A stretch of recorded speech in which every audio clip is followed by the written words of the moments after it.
Oi gente, boa tarde, tudo bem com vocês? Começando aqui mais um vídeo no canal. Deixa o seu like se você não se inscreve no vídeo, deixa o like pro vídeo. Para o vídeo de hoje eu tô limpando a parte aqui, tá? Eu limpei aquele dia a parte externa, né gente, ó. A parte externa eu limpei.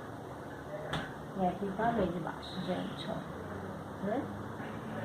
Aí eu tô limpando aqui agora. E eu vou colocar os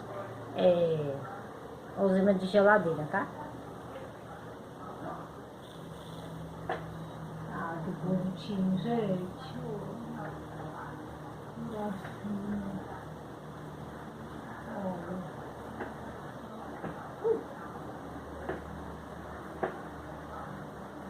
Era secar, olha.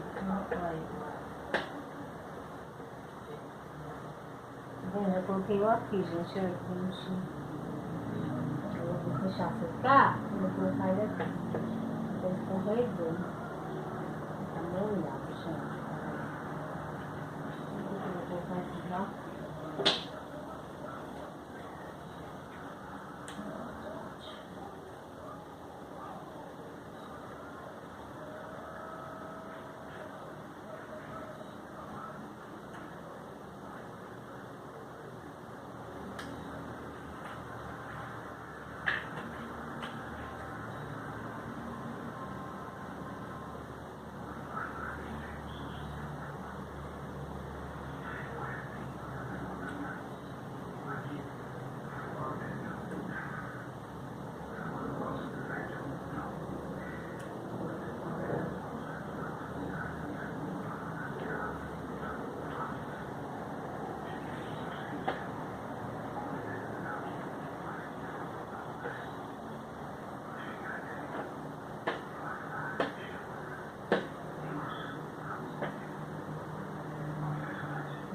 Pra aceitar aqui, porque tá molhado, viu?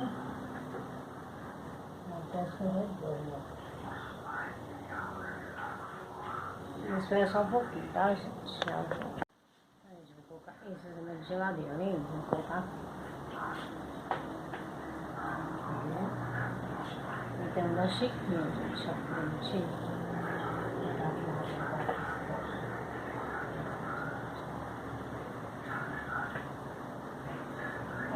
Gente, que lindo que ficou, gente. Olha lá, olha. Vou aumentar aqui pra vocês verem. Não quer mais pra cá, gente.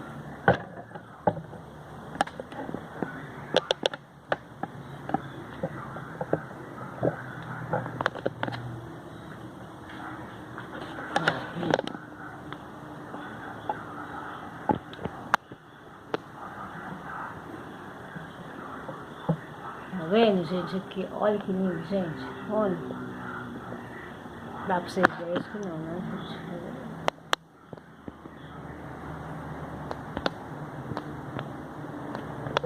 Olha lá, gente, olha.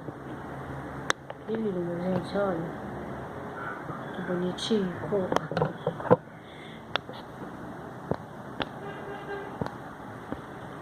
Aí, gente, eu limpei ela todinha, ela tá super limpinha. E espero que gostem do vídeo de hoje e até o próximo vídeo. Tchau!